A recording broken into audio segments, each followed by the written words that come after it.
Hello. Welcome back to the Devil's Advocates podcast. It is me, Token, your host, and we are going to talk about how bodybuilding is unnatural this week. Last week, we discussed about how overconsumption was two lethal addictions, and I honestly can't even remember the other one off the top of my head. Wait, unethical parenthood. That's what it was. Unethical parenthood. If you're new here and this is your first time watching, you can call in at any time and we can debate and discuss whatever that you decide to discuss. Or we could just talk in general. If you're too camera shy and you don't want to be live on call, then you can scan the QR code up here. Before I want to preface this discussion with, I'm going to be talking about some, triggering subjects, not necessarily, extreme, but it can be triggering for some, so continue watching or listening if you choose to. So I'm going to be discussing disordered eating in general, eating disorders in general, personality disorders, and body image issues. If any of these topics cause you distress or you think it's just not good for you overall, please click away. And also, if you do click away, you can always click a different video that I have in my YouTube archives. They're out. Next one's coming out tomorrow. What's the first thing that pops up in your mind when you hear eating disorder?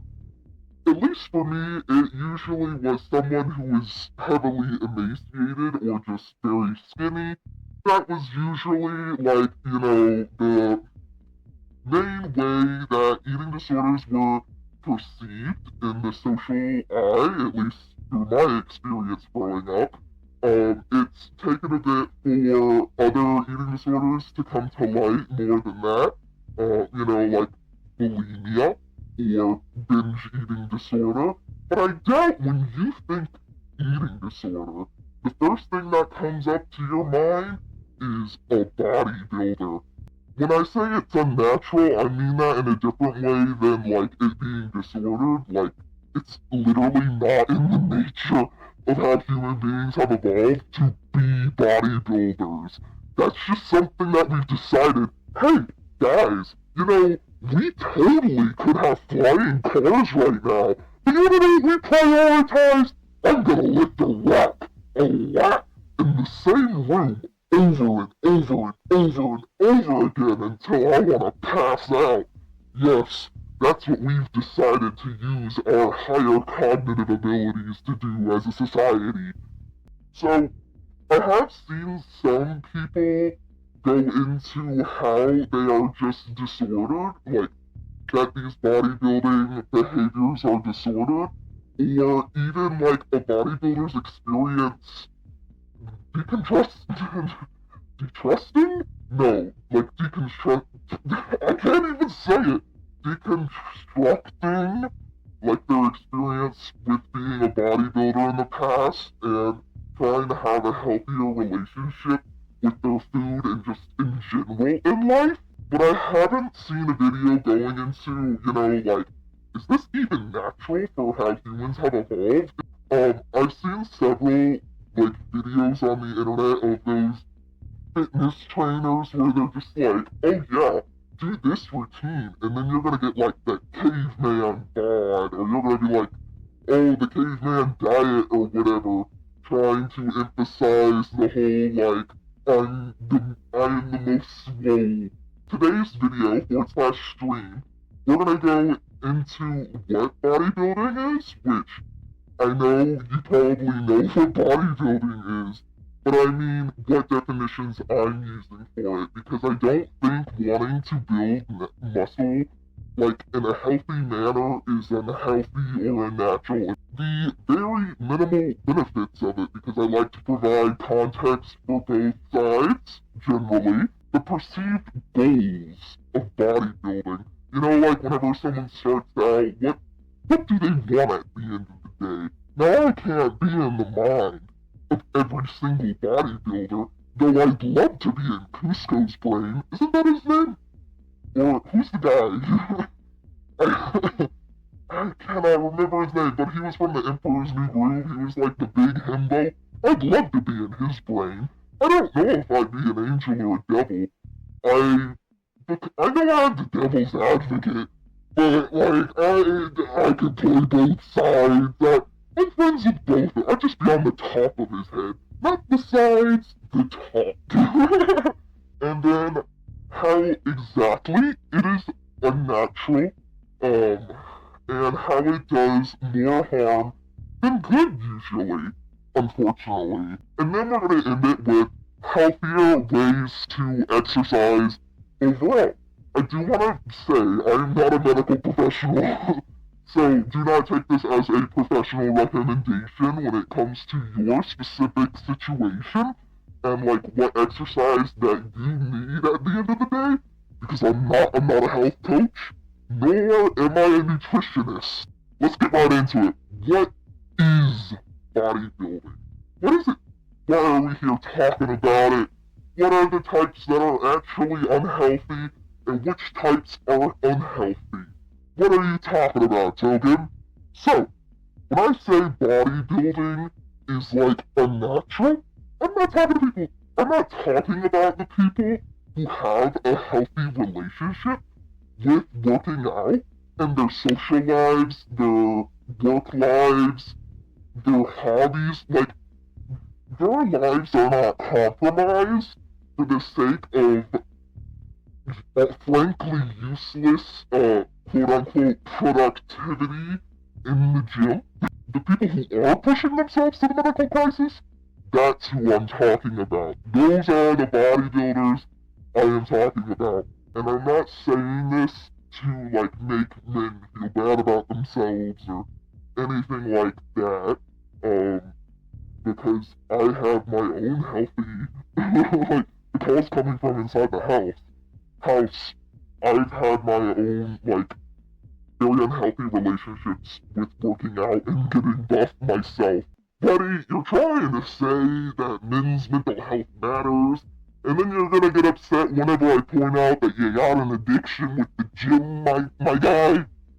I also want to say I know the difference between natty and enhanced, like bodybuilders and whatnot.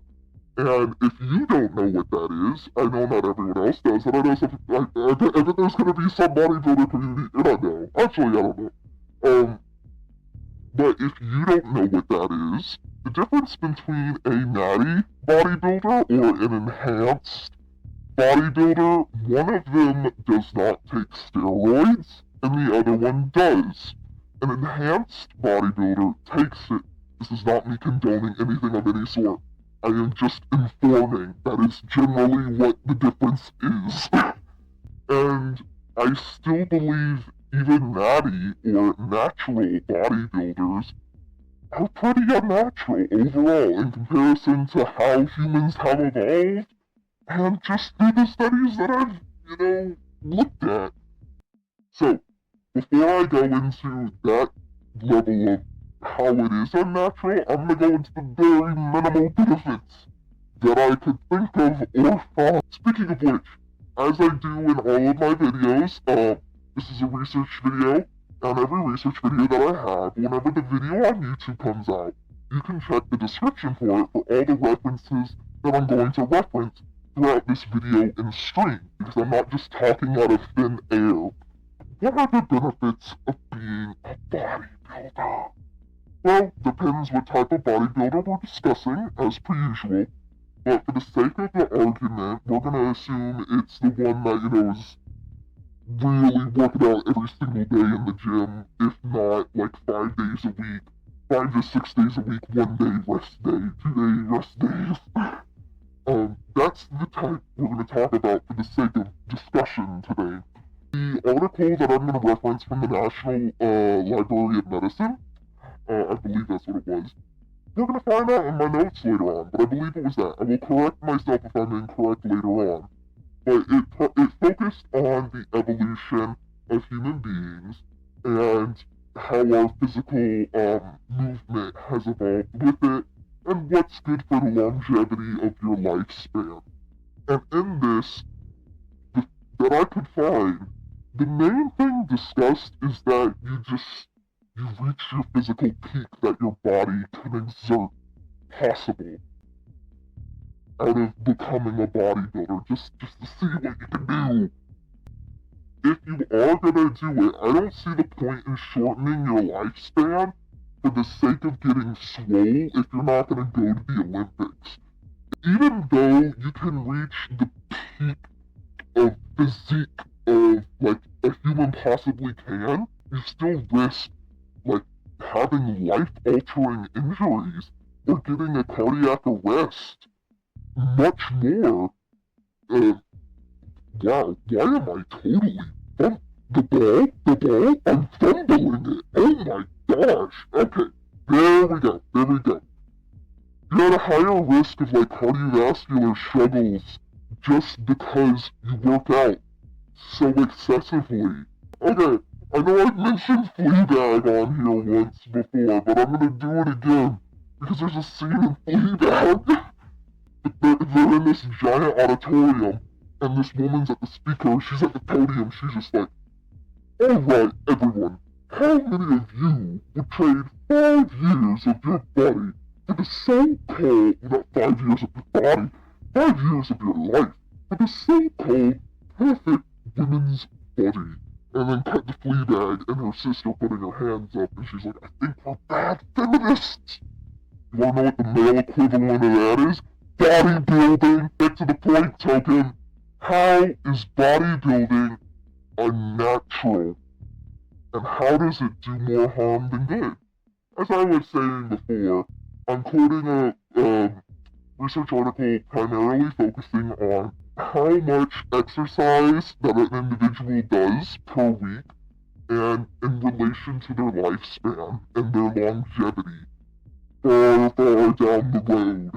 But I was right, it is the National Library of Medicine that I am quoting, and that I quoted earlier. I love being right.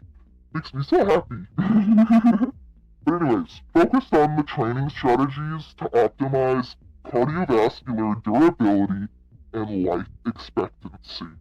If we're gonna go for the technicalities of the situation. But, now, when I say bodybuilding is unnatural, again, doesn't include healthy relationships with food in the gym. Working out can be immensely beneficial for your overall health, and I'm gonna go into the amount of recommended exercise for the average adult given this study for longevity. And we're gonna, well, we're not gonna compare because I'm not a bodybuilder myself, but I know bodybuilders who literally go to the gym for 4 hours a day. I know somebody who got up at 4 a.m. to work out for 4 hours before they go to work every day. That's a disorder, man. But anyway, so the study I'm quoting goes into the 2 different forms of exercise. There's moderate and vigorous. It states this Harvard School of Public Health study that they're referencing it in the National Library of Medicine reference. Anyway, included 116,221 individuals assessed 15 times during 30 years of follow-up suggestions that if one's goal is optimizing long-term CV health, cardiovascular health, and overall longevity, more is better for moderate intensity exercise. We're going to go into the difference of those later. However, the same cannot be said for vigorous exercise, where optimal benefits are achieved at approximately 150 minutes a week. A large amount of vigorous exercise, though required for attaining peak physical performance, may not be necessary for maximizing life expectancy and cardiovascular durability. Very strenuous exercise acutely increases the risk of CVD events. Cardiovascular events like myocardial infarction. I thought that said infarction.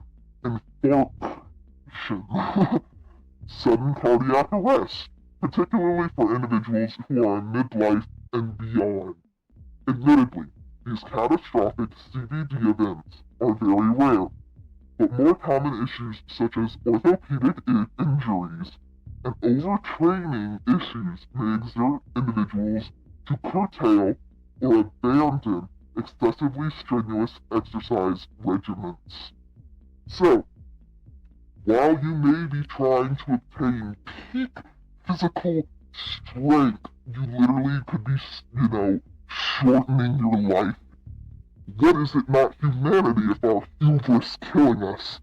It makes sense. That doesn't even account for the other health issues that, bodybuilders experience because you have to take a lot of protein cut. Well, you don't have to, but it's very normalized in that community to just have so many different ways to get swole out of the wazoo, even if you're not doing steroids. There's a protein cookie. Do you know that? Did you know somebody made a protein cookie? Who looked at their grandma's cookies and said, put some protein in it?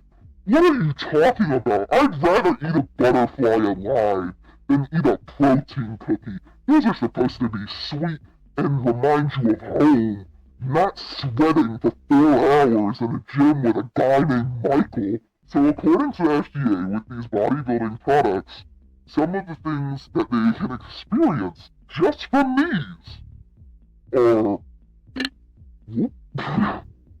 liver injury, severe acne, hair loss, altered mood, irritability, increased aggression, depression, sexual dysfunction, testicular shrinkage, kidney damage, heart attack, stroke, pulmonary embolism, blood clots in the lungs.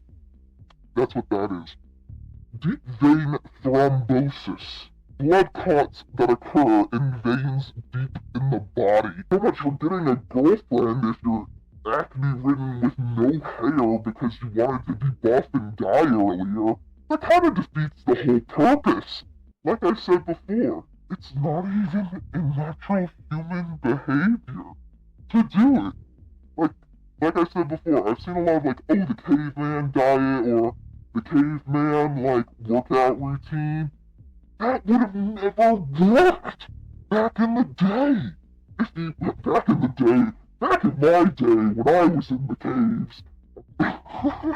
As if I'm that old. Maybe I am, you never know. I could be 8 billion years old.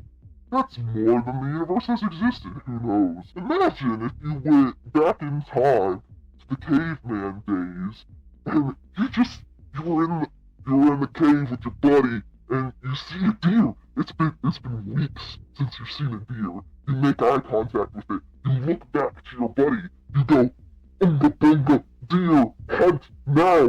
And then you see Mike. And guess what? He's lifting a rock, and he's been lifting that rock for 4 hours. And then Mike has the audacity to look back at you and go, bunga no.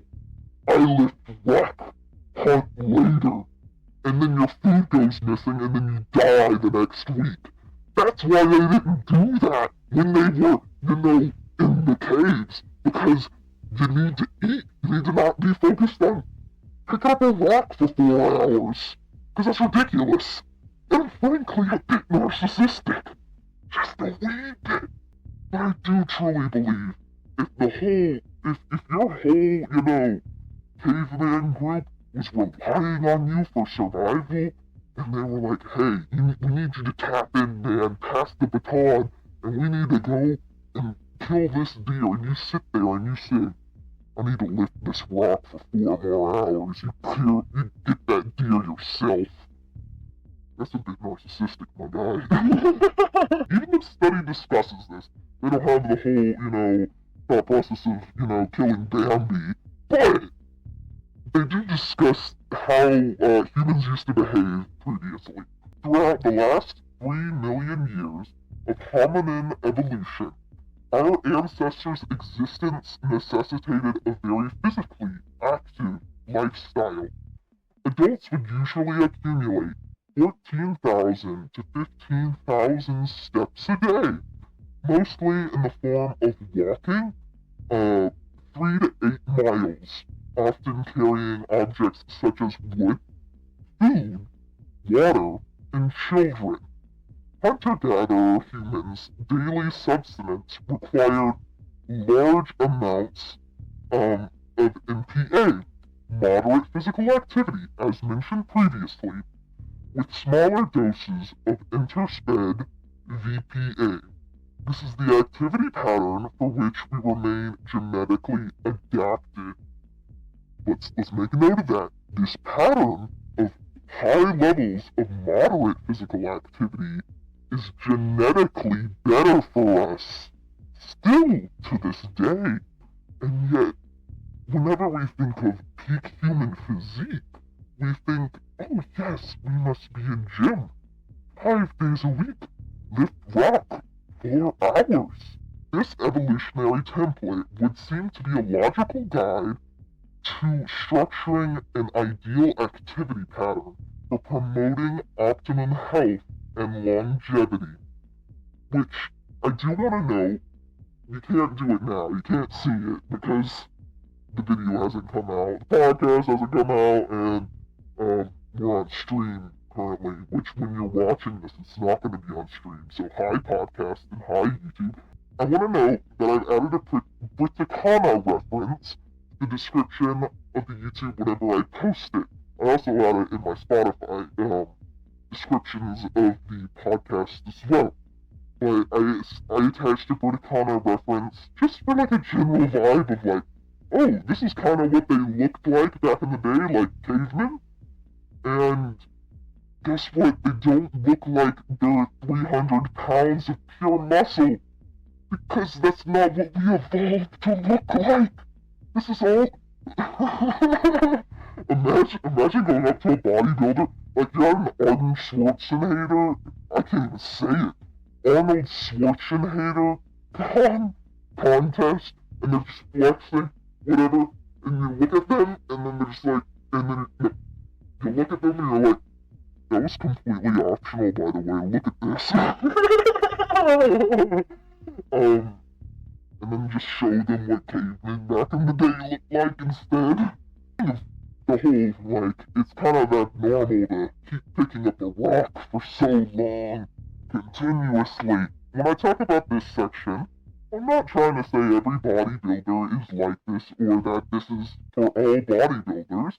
This is just a study that I did see, that links, the bodybuilder's muscle dysphoria, relationships generally in men's experiences with, poor experiences with their father, their emotional development, and muscle dysphoria.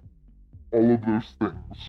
In the study, they focused on muscle dysphoria and the link to vulnerable narcissism. It states, our results indicate that this relationship is explained through vulnerable narcissism and not grandiose narcissism. That is, a perceived poor relationship with their father, a lack of a physical relationship, minimal involvement, may lead males to develop unhealthy views of themselves, characterized by low self-esteem and self-centeredness. Attempts to seek validation and build self-esteem may then be manifested by the preoccupation with muscularity. That, if you really don't care about people and you primarily use and do not great things to them, those people aren't gonna like you, at least the majority, unless they got Stockholm Syndrome. Unless you got somebody that Pavloved into liking you because they got Stockholm Syndrome, usually that doesn't end up well for your relationship with them. I want to be able to say that, if you're like this, then you're gonna face consequences. That's how an ideal world should be. It is. If if you're a terrible person to everybody all the time, there should be consequences, but unfortunately, the way the world works, that doesn't always happen. But one thing that is guaranteed, unless that person gets Stockholm Syndrome, it's going to ruin that relationship with that other person. And, you know, that's not a great way to have a long-term relationship with somebody if you're continuously disrespecting someone. And I don't even just mean this, like, romantically. You know, those individuals can't really have true friends because they don't know what friendship is. We've covered what I consider, you know, bodybuilding to be and what unnatural bodybuilding is. The perceived minimal benefits of what bodybuilding has. We've discussed several studies in regards to bodybuilding, longevity of lifespan, the items associated with bodybuilding as well, which I want to add in before we get into that. It's expensive. If you want to be a bodybuilder, that's expensive. Not only do you have the monthly cost of going to the gym and whatnot, time is money, and I'm not trying to say, you know, don't have a hobby because it takes the time, but you do need to take into account that time is money, and if we're going to say you're spending 4 hours of your day almost every day doing that, that's an investment that you could be doing other things with. And I'm not saying you have to be productive all the time, but we have to recognize that that's a possibility that you could be doing something else. And you want to know what you could have spent that money on? Not a home gym. Not to say people can't have one. They can. They can do what they want. It's their adult money.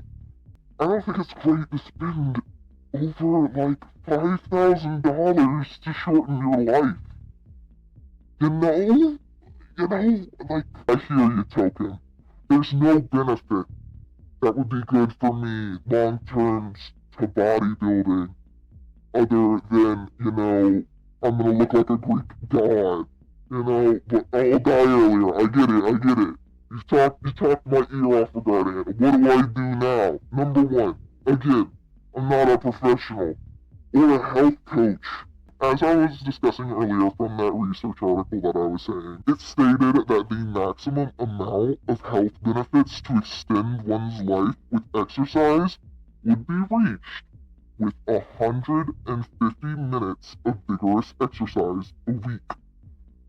When they say vigorous activity in the study, it's like heart-pounding, sweat-creating exercise like extreme lifting or like intense biking, like anything that gets you sweating and like in that state of like, oh my gosh, I can see going, oh my gosh. Moderate, again, in the name, it's a lot more moderate than the vigorous activity. It's like walking, playing games, like physical games, recreationally, but not intensely to the point in which you're sweating and doing all that intensely. The max amount of benefits are at 150 minutes a week. That means there's no point in you working out more than 150 minutes a week of vigorous exercise. Now when it comes to moderate exercise, in the study actually it didn't have any like really negative long-term effects if you like use moderate exercise, which again, it makes sense. That's how we evolved.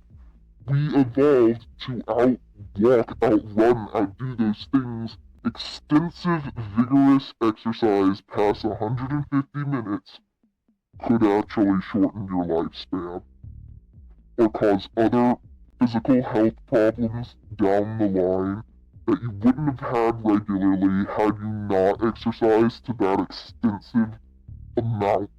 And I previously highlighted how you could be doing something else more productive with your time instead of that, and like you could be making money something else, but I want to highlight that you could get your time back with your kids. You could get your, I don't think it picked that up. You could get your time back with your kids. You could get time back with your partner, with your family, with your friends. You could go and hang out with your friends more. Because not everybody wants to be in the gym 4 times a week. When, let's say you really wanted to get Crunchyroll or something, but you never really spent the money for it because you used it on your pass for the gym. I know there's levels to, like, the gym memberships, so I'm not saying stop going to the gym, like I said. I think it's good to have a healthy relationship with the gym. That's the end of this video and this stream. I really enjoy the time that you spent with me, either live on stream or if you're watching the YouTube videos. My YouTube videos have kind of been popping off a little bit, and I'm kind of happy about that. Just to recap what we were talking about. Today's stream was about, how bodybuilding is unnatural, and we went into several studies in regards to this. We talked about what I defined bodybuilding is and how I still consider natty and enhanced bodybuilding unnatural if it's to an excessive extent in any of your personal relationships, your work, other aspects of your life to an unhealthy addiction amount. Some of the minimal benefits, like gaining peak physical human performance, even though shortening your lifespan, the perceived goal of it, oh, I want to look good, yada yada yada yada, or I want to get a girlfriend, or I want to be strong. And then how it's unnatural, negative consequences of it, and how, we as a species generally are evolved more for moderate physical activity than vigorous physical activity in comparison. And then healthier ways to exercise by having around 150 minutes of vigorous exercise per week. Primary goal to call in, and we can debate about anything you want to, talk about anything that you want to. You can scan this QR code, you can fill out the form, and we can talk about whatever you put. This has been the 8th stream. I'm Token, this is Theta, and I will see you all again.